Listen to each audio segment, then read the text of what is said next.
this video, I will give you a quick guide on how to cancel your Housecall Pro. First, you have to make sure that you're logged into your Housecall Pro account. And once you're in, you have to head over to the top right corner of the dashboard, which is right here, and then click My Account or Billing. It depends on the version that you have.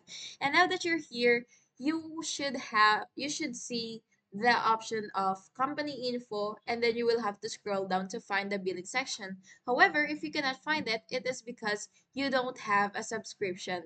However, if you do have that option or feature, then all you have to do is click company info, then you will see billing section, and then you will look for the cancel subscription link, and it might be small but it is there, and click that and a confirmation window will pop up.